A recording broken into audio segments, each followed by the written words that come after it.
He had his own grandiose plans of a German empire from Germany right through to the what's called the Berlin to Baghdad railway. That was their great mission. Terry, my second question. Yeah, that's okay. Yeah. Fire any question you want. Yeah. I just want to clarify. Actually, before I came to this event, I went to the website, but it stated that Germany actually did the genocide. So I just want to clarify. Is it the Turkish, not the Germany? Well, the Turks committed the genocide, right? Yeah. But the Germans, who were attached, some of the officers like that, they could have stopped all this if they wanted to. But the Germans didn't found the Greeks and Armenians, more the Armenians, as an impediment to their own aspirations, to their own economic interest. They encouraged the Turks. They encouraged Yeah, the Turks. yeah. They just want to go behind of the scene. Unless there's any burning last questions, we shall thank Terry for a fantastic speech, very informative. It certainly sets the events of the genocide in context of geopolitical politics, diplomacy, the efforts of the great powers, the efforts of Greece, the efforts of the Pontian people themselves, as we heard, to create a state out of what was the crumbling Ottoman Empire. Those efforts failed, and, well, the rest we know what occurred. But thank you, Terry, so much for your words. It is so important that we continue to have this dialogue with historians like Terry, so we can inform people and people that came for the first time and heard about this for the first time. It's so important because a lot of Greeks, a lot of Pontians know it. Many don't. Even in Greece, the effects of this war and disaster were so traumatic that it was wiped off the national consciousness. It was not to be spoken. It was so painful that Greeks could not have a discussion. They just wanted to blank it out of their mind. So many of the refugees perished during the war efforts, during the marches, but they also perished as they travelled to Greece. They perished because they lived in tents on the outskirts of Thessaloniki and Athens. Right up until the 40s, when the Germans' invasion came rolling through Athens, there were still refugees from 1922 living in tents on the outskirts of Athens.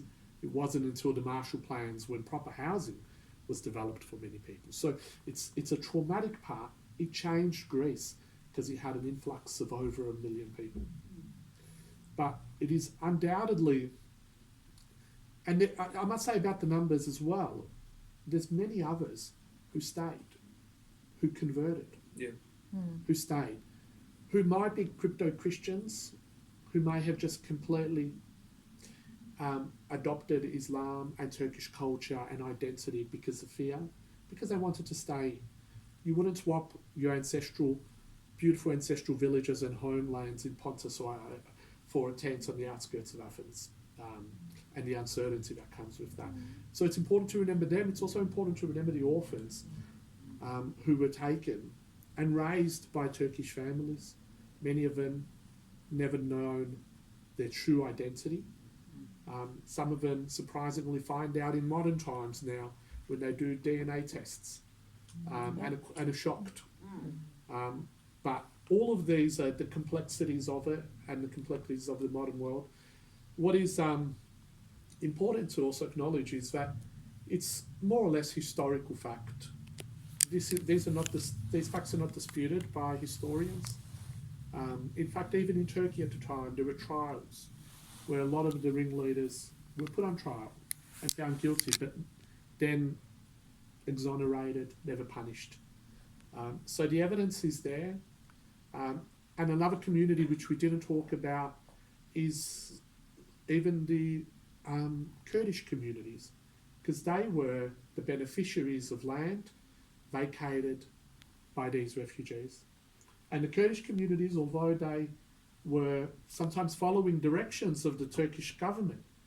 Today acknowledge what happened. Yeah. And I know from hearing some stories, and I think this was even a direct quote in the Turkish parliament a few years ago, where they said, how do you know, the Kurdish MP says, we did it, acknowledge. And I said, how do you know? And I said, because we did it. Because my grandfathers did it on your orders. So the evidence is there, it's well known. But a genocide is denied, and part of that denial, the last phase of that denial, what I'm trying to say is a genocide, the last phases of a genocide is denial of the genocide. That is the last stage of it. The denial wipes out the memory, and this event is trying to preserve that memory for future generations and to preserve that history. And that's why we should all thank Terry. Yep. Please continue your hard work. Yes, of course. I just want to add two quick things. This is a bit of a sales plug as well. I did write a little short book of fictional short stories about Asia Minor. It's called Tales from the Last Days of Anatolia. These are all little stories of about 1,000 to 1,500 words about fictional characters. Of course, I've rearranged some of the scenes to make it more Hollywood-like, and they're all based on real events. And another thing I didn't talk about, because to cover this issue, you need a couple of sessions.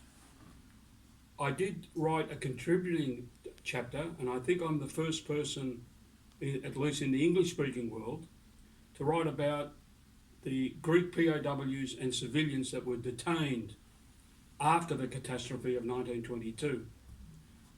You see, during the time when Smyrna was brought under Kemalist control,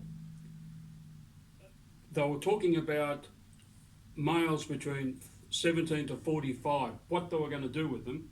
So the Turks said, well, if you don't pick them up, we're going to deport them inland. And so all the males between 17 to 45, if they weren't picked up by, say, September 30th or October 1 or 2nd at the latest, were all shipped off internally. And many of the Greek POWs suffered terribly. And that's an ongoing research project of mine, and that's the contributing chapter that I did in this book, as such. It's published in the US as such. Thank you. Thank you, Terry. Keep up the good work. We need people like Terry and Sophia and the leaders of the Pontian communities, the Assyrian communities and the Armenian communities to not be afraid to talk about these issues, to keep up the investigative work that they do to unveil the truth and have what we hope will not be too much longer, but recognition, not just in Australia, but around the world. Thank you.